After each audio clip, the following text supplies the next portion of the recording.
talk to you about a few different things. Um, those are my dogs. Of course, they've been outside the whole time, but they always want to. When we get ready to do this, they are in here right on time. So that's Paloma and Mika, and again, I'm Tracee, and today we're going to talk about negative thinking.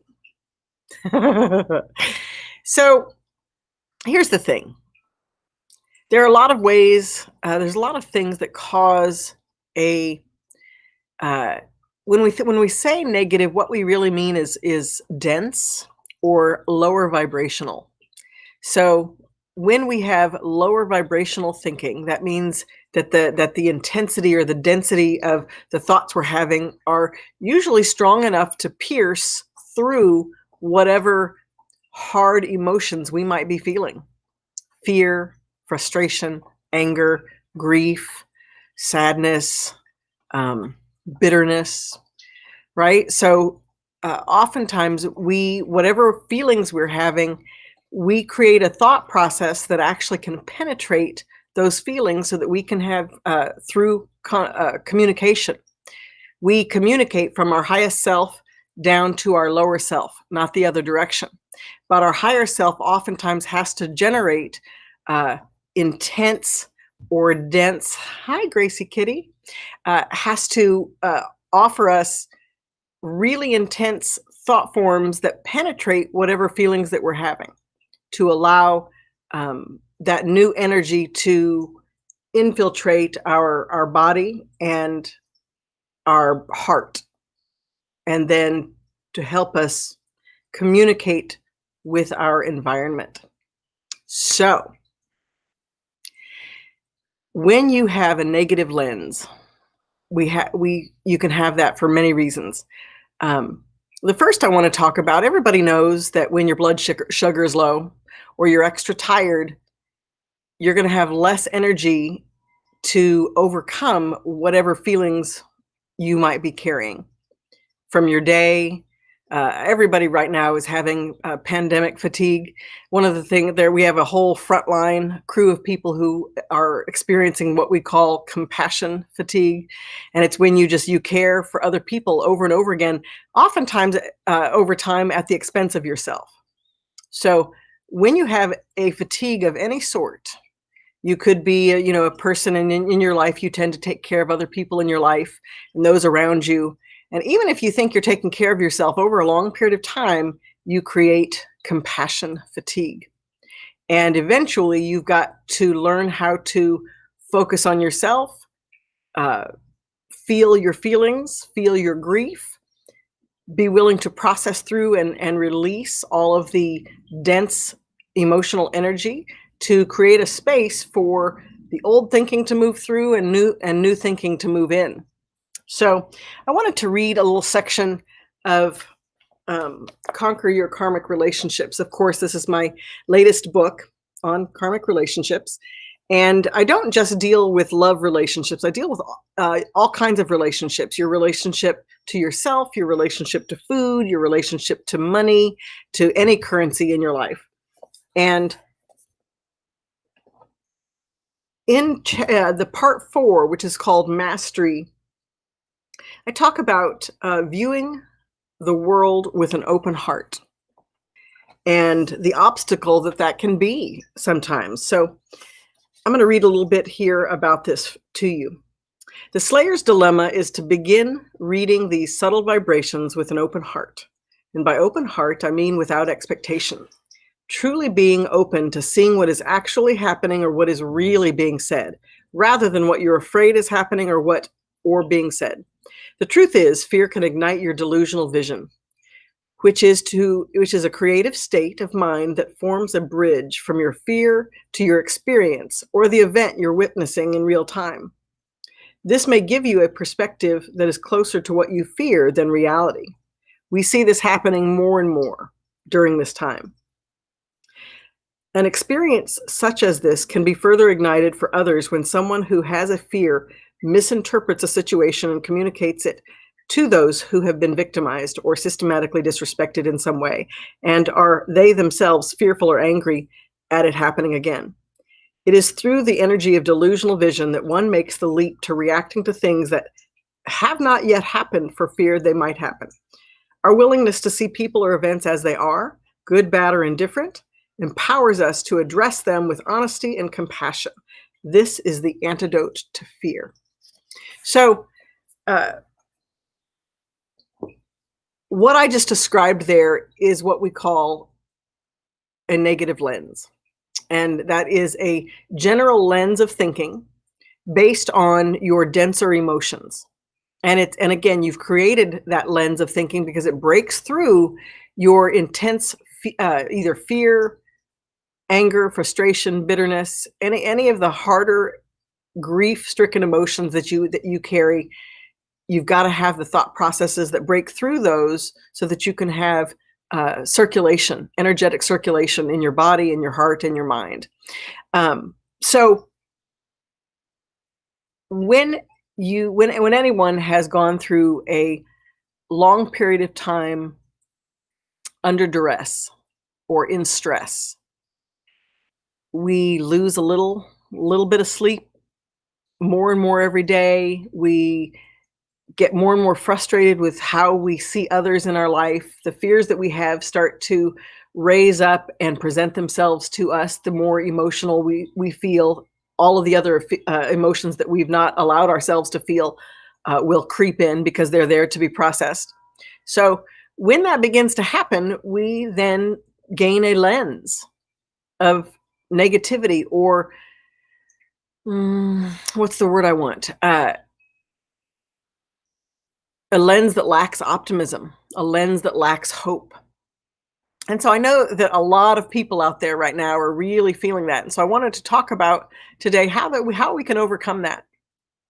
And there's a lot of ways to overcome it. But the first thing that you have to be willing to do is to be honest with yourself and deal with what it is you're feeling, what it is that you see to be happening, and then what is happening.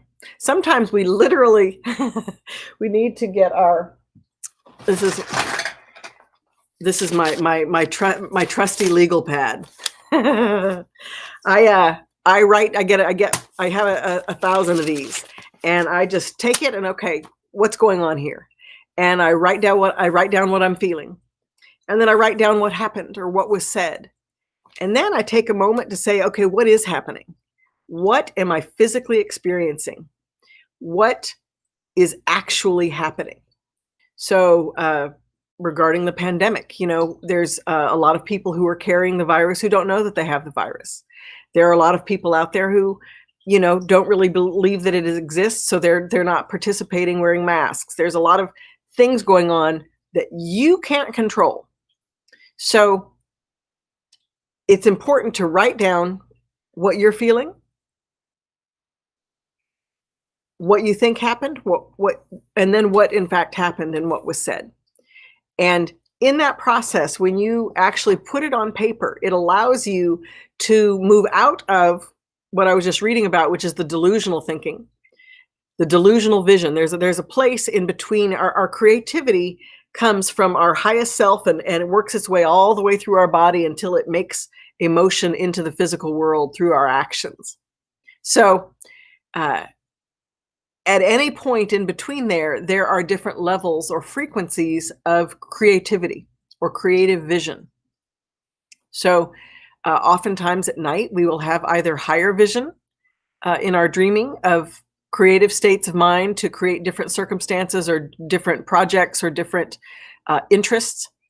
Or we can also process our fears, which are creating lower vibrational visions, putting our fears into a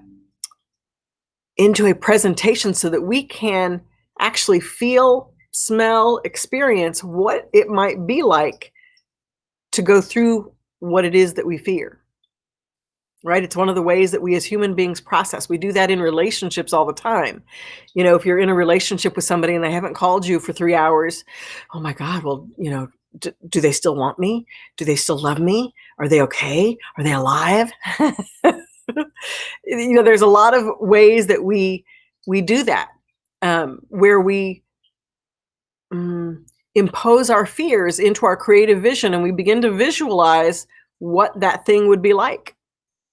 And I actually think that this is one of the most powerful positive things that we as human beings can do, because we do have the ability to imagine something so deeply that we experience it before we enact it in the physical world and make it real. So those the emotional content of all of those other levels of vision is very valuable, because it really helps you to decide what you want to enact through your actions, through your words. What do you want to do? What do you want to create? Do you want that situation? Right? But we don't really in our society have any forms of education to teach you about the different processes, so that you can recognize, hey, although I'm feeling all the fear of catching COVID or giving someone COVID, or the boyfriend won't call or the girlfriend won't call, or whatever relationship is happening, whatever fear that you're having about that, we can enact that fear in our emotional body, so that we can recognize the process that takes us to that place before we enact it. That's one of the ways that our intuition accesses the multi-vibrational world and brings to us the information we need, so that we do not have to end up in a physical place where we have gone through the process already in our mind and heart and processed out that possibility, if you will. Every time we have a thought, I know I've talked about this before, but anytime we have a thought, it creates a new dimension of energy in the ethers. And then every time we feed that thought, either we give it energy by thinking about it, creatively visioning about it, it will begin to gain traction in our physical world by attracting other people who think about it, talk about it, mention it, right? We see it as coincidence, or, ooh, that's so exciting. I was just thinking about this, and then it ended up in my path. Well, yes, you thought about this and you created an opportunity to see whether or not you want that, or you like it, or you want to continue to move forward with it. So every time we give energy to those things, it creates a larger and larger space that attracts more and more of that energy for that thing to become manifest. And it does the same, it does the same with our fearful thinking, right? It does the same with what we're afraid is going to happen, or what we're angry about that's happening for other people. So know that in this situation, you have so much more power. Hi, Bernadette. Nice to see you. And Jen and Deb, nice to see you guys. We have so much more power than we offer ourselves, than we claim for ourselves in our life. Your goal is not to push away your negative thinking, but to write it down, get it on paper, and have a deeper understanding of what you're trying to accomplish by having it. And right now, everyone is fatigued. So the first thing is literally, if you have a kid, often, especially under 5, but if you have a young person in your life, you know that if they are in a nasty mood, or they're sad or mean or crying, the first thing you check is a snack and a nap. So this is your opportunity. If you're feeling bad, the first thing that you want to check is a snack and a nap. And I'm not saying a snack like go to McDonald's, but just something, is your blood sugar okay? And is there a nutritious something that you can put in your body to help level that out? Oh my God. Well, you said I should have a snack, and I thought McNuggets were fine. Anyway, so once you've addressed the physical aspects, then you have to ask yourself, what am I feeling? What's really going on? Where do those feelings, where are they being generated?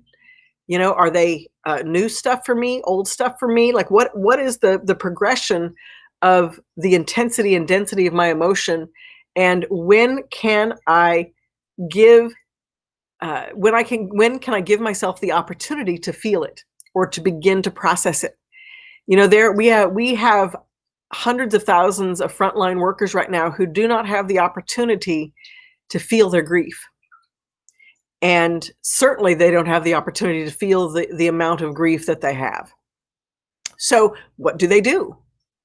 How the human psyche is built is that we have a tendency to compartmentalize. If our physical world is so demanding that we have to shut out almost everything to stay focused in our physical world, when it comes down to life and death and really important situations, we sit aside our grief. And then at some point when we feel safe enough, all of that grief is going to come forward. And that's what we call post-traumatic stress syndrome. So you can avoid all of that by giving yourself the opportunity, 5, 10, 15 minutes a day, once in the morning, once at night, to really ask yourself, and especially before you go to bed is really optimal. But ask yourself, okay, how is today? How did I get through today? How am I feeling? What feelings do I have? And, instead of feeling them, write them down. And as you begin to write, if there's any really intense grief, it's going to allow you, it's going to start to move through you. You're calling on a higher energy to move through your body and kind of wash through your physical world experience. And when that happens, tears come. And if you allow those tears to continue to move through without attaching any meaning to them, like you're weak or you're wrong or you're bad, or once you start crying, you'll never stop, like whatever ideas you have attached to grief, if you allow that grief to move through you, a nice 5 or 10 minute cry will put you right to sleep and give you the stronger sleep so that you wake up rested for the next day to start it all over again. So, Stephen needs a snack. I know you need a snack. Yeah, you do. I bet you have cookies though. I bet you have Christmas cookies. So that's really what I have to tell you. Those are the important reminders of today, is that we are all under stress. We are all going through this collective trauma on so many levels. And then there are so many of us who are having our additional life traumas or past life traumas triggered. So at the end of the day, you are the one that has the power, and you decide the process that you take yourself through. Give yourself permission to take some time for yourself, to process out some of these emotions, and recognize that your negative thinking, your negative lens, is just an arrow pointing inwards, telling your heart that there's something you need that you're not giving yourself. Right? Because even if you are under the crunch and you get 3 hours of sleep every night and you get no time to yourself during the day, if you will give yourself, if you have to go to the bathroom to shut out the family, if you need to shut everybody out for 5 minutes and go in the bathroom and look at yourself and say, you are good, you are magnificent, you are beautiful, and I love you, and you are going to get through this. When you tell yourself that and give yourself a little bit of that love and nurturing that, maybe you'd like other people to be able to do, but they can't because they're stressed too. If you begin to give yourself just a little bit, just a little bit, just 2 minutes, 3 minutes, little, just a little bit, that little bit every day is going to turn into a big bit and a huge shift for how you see yourself and how you're able to be patient with yourself and others and this collective trauma that we are all experiencing. So let me read a few of these comments. That's awesome. Mark says, my words are like cookies. Here. Let's see, any questions? Yes. Yes, animals. That's the big feng shui no is to allow pets in the bed, but I completely break that rule all the time. But one thing I do know, there was a point when I lived in New York City and I worked 3 different jobs to be able to live there. And I literally got maybe 3 to 5 hours of sleep a night. And I would have to, and actually throughout the day, because I had 3 different jobs, and New York City is not really the place where you go home and catch a cat nap and then, go back to work. Usually for me, it was 30 or 40 minutes away, every time I came and went. So once I left the house, I was out. And what I learned in that process is if I needed to catch a nap somewhere, a friend of mine had a store, and I would literally go in his storeroom and catch 20 minutes, and I would go and tell myself, "It's time to sleep now for 20 minutes." Oh, that's so sweet of you. Here. That's Gizmo. Yes, I know. If you tell yourself what you need to do, what you need and how you need it. I need to sleep now and I need 15 minutes. Wake up in 15 minutes. Your body will begin to do exactly that. It will give you exactly what it is that you need if you will take authority over it and communicate what you need and get it. It's a powerful process. So for those of you who are sleeping with an animal menagerie and you are losing sleep, change your pattern and the energies around you will naturally fall in line with that. So good luck. Good luck with that. I know it's rough. Okay, what does Gracie Kitty say? Let's see. Times is good. Yeah. Yeah. Okay. Does anybody have any questions for me? Because if you have any questions, now would be a great time to ask them. Questions, comments, anything going on? Well, I'm going to do one more little reading from the book. I'm just going to do the old page flip and see what comes up. Okay. Oh, okay. I got the Slayer's Altar and Ritual for part 4, which is Mastery. And it is challenge the things you fear. Ooh. Nothing is an energy stealer or happiness killer more than the habit of avoidance. The truth is, the more you know, the better able you are to think clearly, process your emotions, and make positive decisions, all of which allow you to lock onto the flow of beauty that is yours to claim every day. Okay, so go out there and lock on to the flow of beauty that is yours to claim right now, right this minute, all day long, and it's not going to stop if you claim it. That's what I got for you today. So if nobody's got any questions, it has been an absolute pleasure to take these few moments with you on a Friday. And I'm glad to see you. If you don't have a copy of your Conquer Your Karmic Relationships, definitely pick it up. If you, where is it? I didn't leave it out, but I've got the box sets. If anybody needs a box set that has all of the boxes. And yeah. Go claim your positive flow of beauty out into the world. Have a magnificent day, everyone.